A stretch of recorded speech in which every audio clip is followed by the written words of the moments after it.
Good evening, everyone, and welcome to the world of apprenticeships as we see it through colleague Gwent's eyes. I hope you're all well.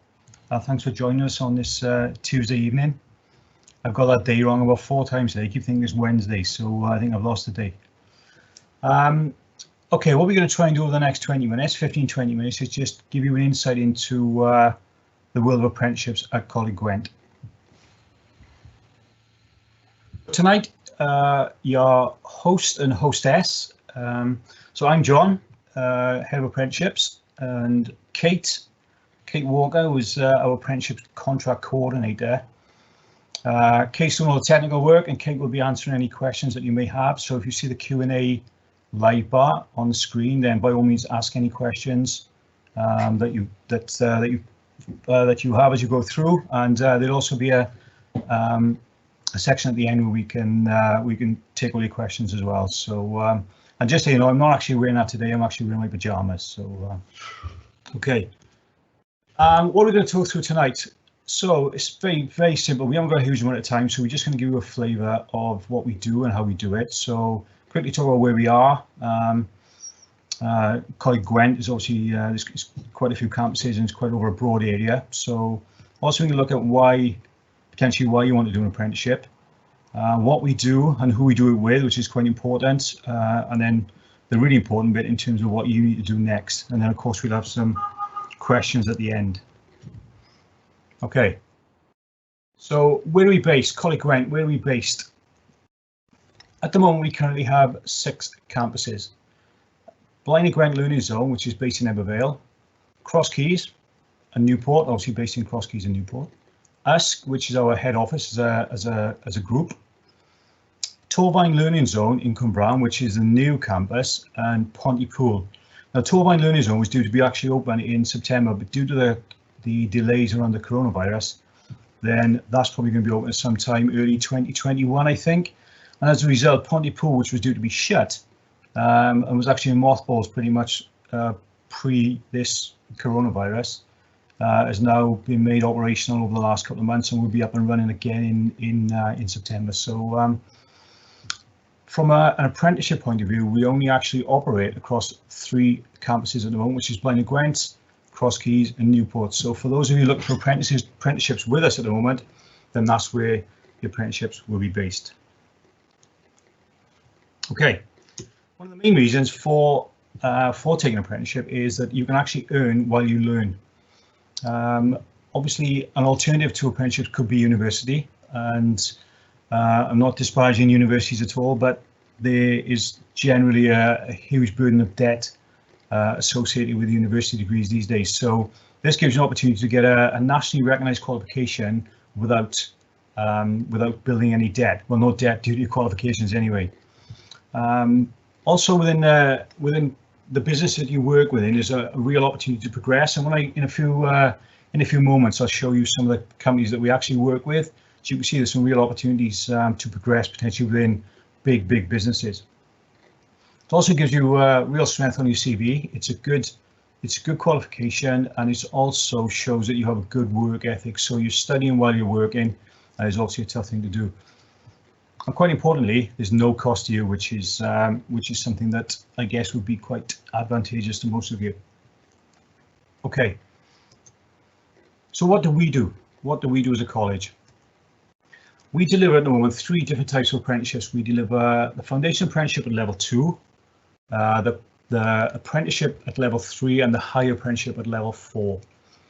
And we deliver all 3 of these across 1 or 3 of the campuses that we work within.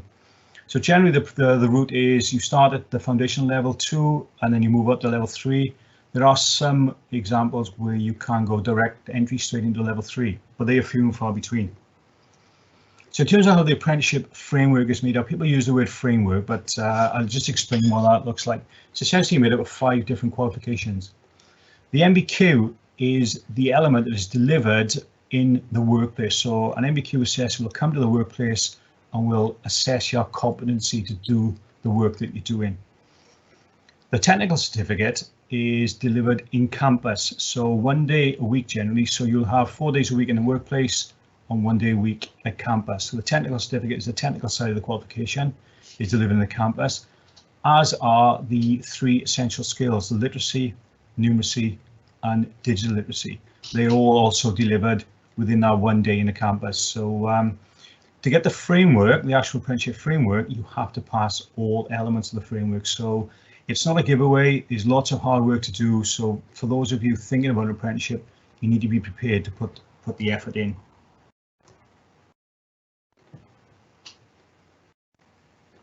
So just working through the campuses, Newport, the majority of our apprentices at College Gweminar in Newport campus at the moment.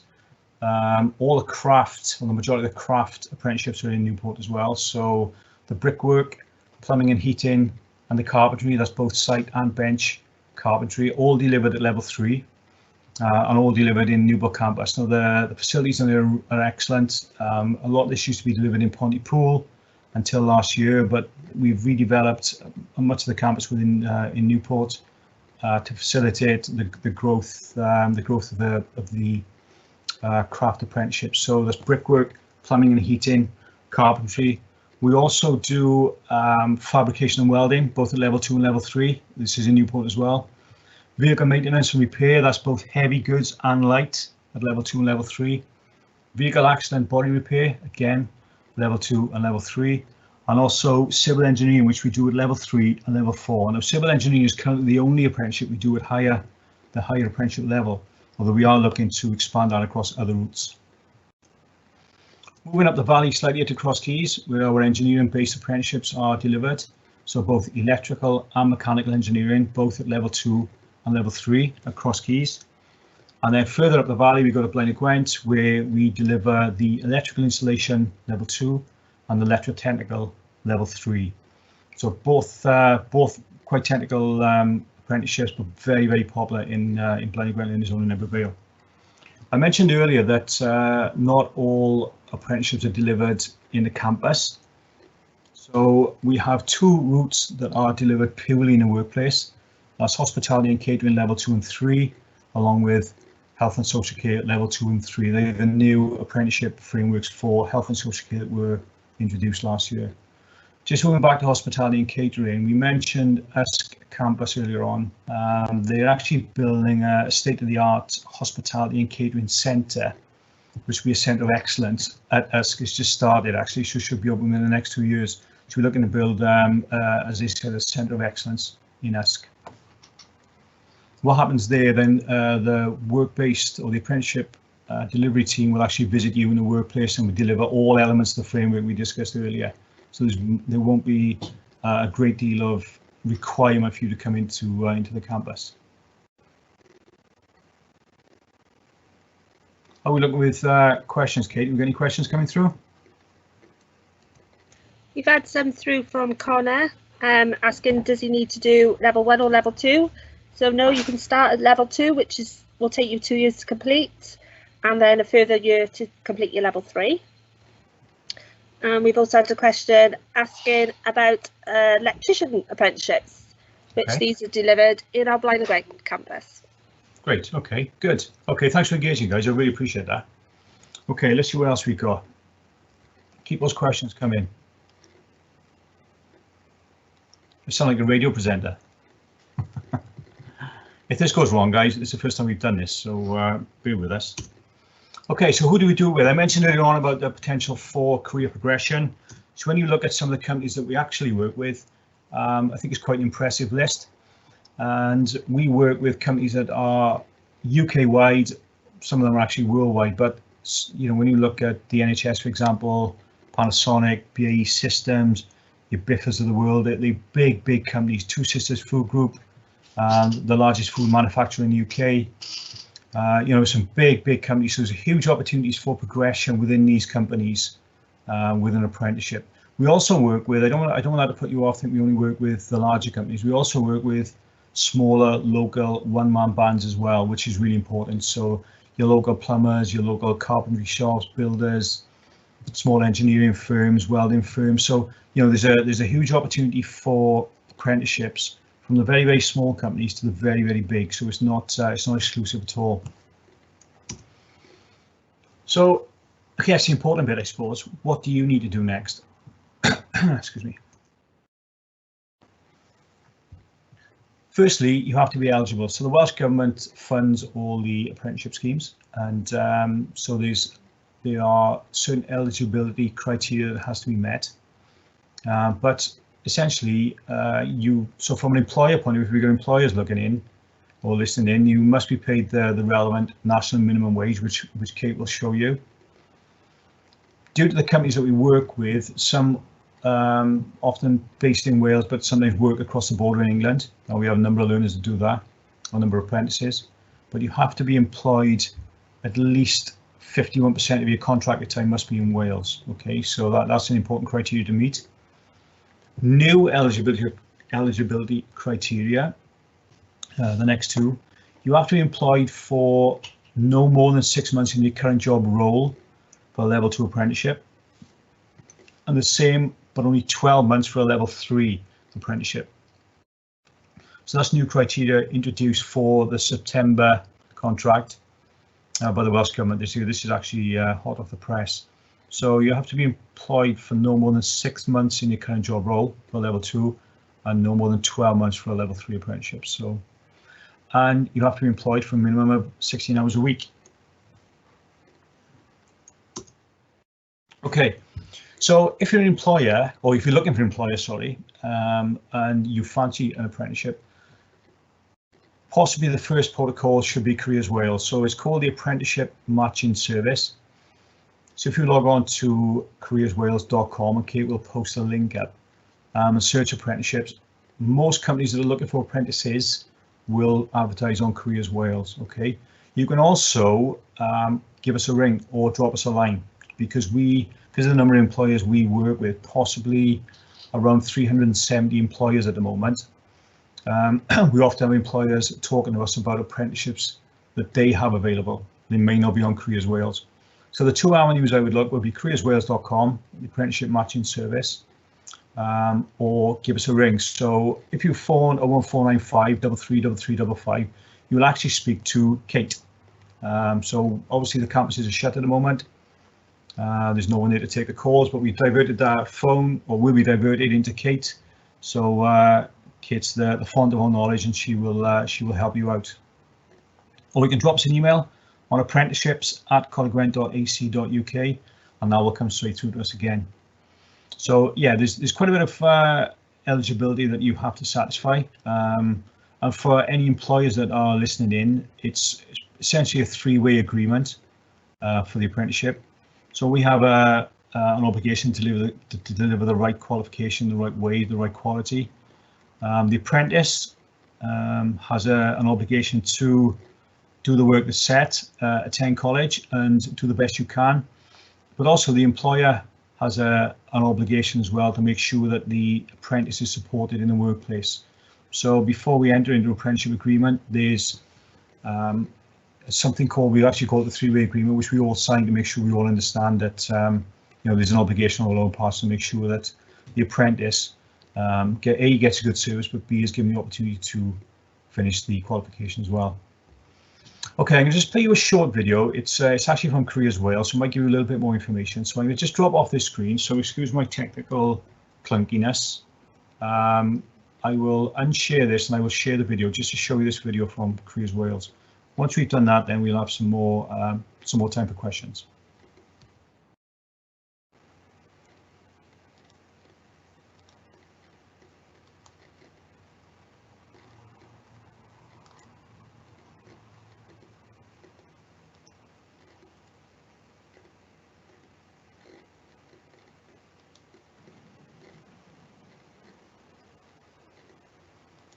Decisions. They don't come much bigger than your own career decision. You have some pretty big decisions to make. Do you continue with education? Or do you leave education and find work? With an apprenticeship, you can do both. It doesn't matter if you've left school with a few qualifications, just finished college, or graduated with a degree. What matters is where you want to go next. Here is our quick myth-busting guide to apprenticeships. Fact 1. There are 3 different types of apprenticeships. Foundation apprenticeships are a brilliant way to start your career and is equivalent to 5 good GCSEs. If you already have level 2 qualifications, such as GCSEs, you could get a head start with an apprenticeship. You will get practical, hands-on experience and training equivalent to 2 A-levels. If you have a level 3 qualification, you could start a higher apprenticeship, where you will be trained to the very best at your chosen career, equivalent to a foundation degree and above. Fact 2. All apprenticeships pay from the first day you start. Apprenticeships are employed positions where your employer and government pay you to learn. You earn as you learn. By the time you finish your apprenticeship, your earnings could be similar to a graduate's, and you'll have that all-important work experience under your belt. Fact 3. Apprenticeships include many vocational routes to choose from, including engineering, catering, finance, media, construction. Apprenticeships offer a wide variety of different career paths. If you are ready for the world of work and have a career in mind, apprenticeships are a brilliant way of developing your skills into a successful career. Fact 4. The qualifications offered through higher apprenticeships are equal to higher education qualifications, so they could be a good alternative to going to university. Fact 5. Applying for apprenticeships is the same as applying for a job. You may need to apply online or send in a CV. You will also need to prepare for an interview. Interested? Good. Research, research, research. Think about your skills, interests, and qualifications before you decide which apprenticeship is right for you. Deciding can be difficult. Don't worry, we are here to help you make the right decision. Our friendly, expert career advisors can help you make an informed decision. We will give you totally impartial and unbiased advice. Check out the jobs and training section on careerswales.com to find out more about your options. Make the right decision and visit our website today to find out more.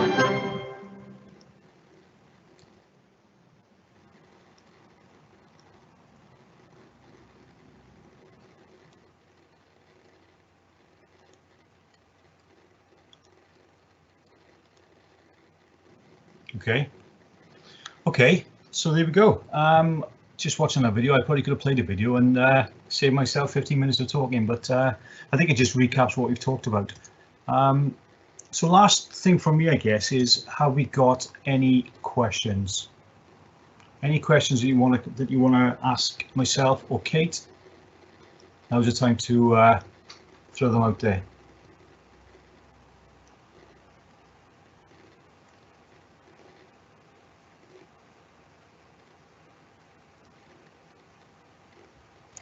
We've just been asked a question, do we offer apprenticeships in childcare at level 3?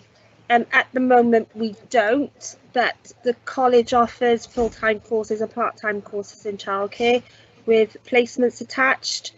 So it probably would be best to go down that avenue, but I'll send you a link so you can have a look in the chat bar. Yeah, that's really good. They do that qualification, I think, in nearly all the campuses as well. So I think there's lots of availability for those, but they are really popular. So if you're thinking about that, you need to, I would suggest you get in touch possibly this week. Yes, there's a copy of the slides available. I think you get actually a recording of the whole thing. So you get to hear my voice and Kate's voice as well. So yes, we get these. I'm not quite sure where they're available, but I'll find out and we'll, so if you drop us a line, we'll make sure you get a copy of them. If you email apprenticeships@collegegrant.ac.uk, we can forward them on. Yeah.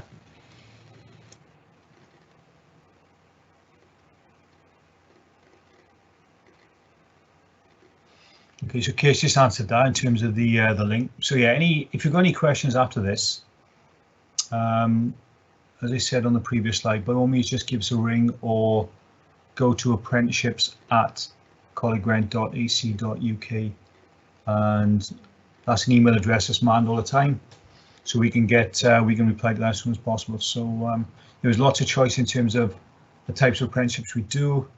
There's lots of choice out there for employers as well. If they're looking to take on apprentices, then we can help with that as well. So we're not your employer or an employee potential, then we can help both ways. So just give us a shout. We're here to help. Even though the college is generally closed, or the campuses are closed through the summer, the apprenticeship team don't work the same as campuses, so we are working right through. Obviously, I do allow the girls and the guys to have holidays now and again, but yeah, generally it's not like a campus when it's shut, so we can pick that up at any time.